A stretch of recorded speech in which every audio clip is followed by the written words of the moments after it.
उन्नाव से बीजेपी सांसद साक्षी महाराज आज शहर के उन्नाव नगरपालिका परिषद में बने एमएलसी चुनाव के मतदान केंद्र पहुंचे और पार्टी प्रत्याशी के लिए मतदान किया। मीडिया से बातचीत में सांसद ने कहा, अपवाद को छोड़कर बीजेपी सभी सीटें जीत रही है। मोदी के विकास व योगी के बुलडोजर की जीत है। लाउड स्पीकर पर अजान मामले में साक्षी ने दो टूक कहा, यह अनुचित है। अजान पर विवाद व्यर्थ है। ध्वनि प्रदूषण को लेकर छात्र संभ्रांत नागरिक मंदिर में लाउड स्पीकर व भागवत कथा पर विरोध दर्ज कराते हैं, क्योंकि देश भर में जाता हूं इसलिए मुझे पता है। उन्होंने कहा, किसी की नींद में किसी की पढ़ाई में व्यवधान होता है। विवाद का विषय नहीं है। जनहित में जो आवश्यक है वो होना चाहिए। शहर के बीचों बीच मस्जिद का बहुत बड़ा माइक लगाकर जो अजान का प्रावधान रखा गया है वह सर्वथा अनुचित है। एमएलसी की आ रही है जिनसे चुनाव हो रहा है।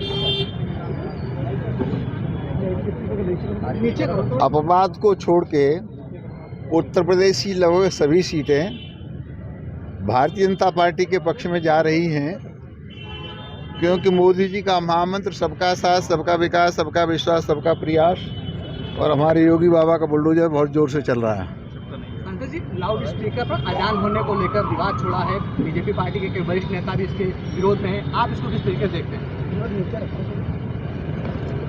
मुझे लगता है कि विवाद व्यर्थ का है। आप लोग पत्रकार जगत से हैं, कई बार गांव शहर में जब ये ध्वनि प्रदूषण शुरू होता है तो कई छात्र छात्राएं, कई संभ्रांत लोग भी उसका विरोध करते हैं, चाहे मंदिर का हो, चाहे कथा भागवत का हो। हमारे साथ भी बातें होती रहती हैं। सारे देश में हम जाते हैं तो लोग ध्वनि को कम करने के लिए या बंद करने के लिए व्यवधान, किसी की नींद में व्यवधान होता है, किसी पढ़ाई में व्यवधान होता है, तो ये विवाद का विषय नहीं है। अगर कर्नाटक सरकार ने कोई निर्णय कर दिया या भारत सरकार कोई निर्णय करती है या किसी को पसंद नहीं है तो जनहित में जो आवश्यक है वो होना चाहिए। इसे विवाद का विषय नहीं बनाना चाहिए। मैं भी व्यक्तिगत रूप से चाहता हूं कि जिस तरह से शहर के बीचों बीच में और मस्जिद के ऊपर बहुत बड़ा माइक लगा करके जो अजान का प्रावधान रखा गया है वो सर्वथा अनुचित है। इसलिए कर्नाटक सरकार ने उसे एक वॉल्यूम में फिक्स करने का प्रयास किया है।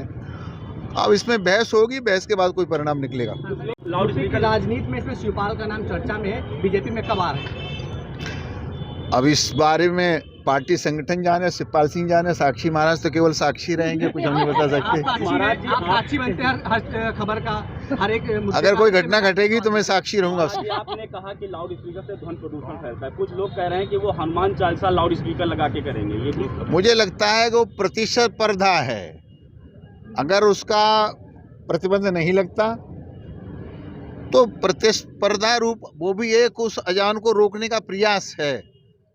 जब अजान बंद हो जाएगी तो हनुमान चालीसा भी बंद हो जाएगी। बिल्कुल दोनों लोगों को रुकना चाहिए। जो भी निर्णय सरकार करे तो संविधान से और सरकार से बड़ा कोई व्यक्ति नहीं होता है, तो कानून का पालन करना सबका परम धर्म बन जाता है और उस कानून का पालन कराना पुलिस का और सरकार का काम होता है।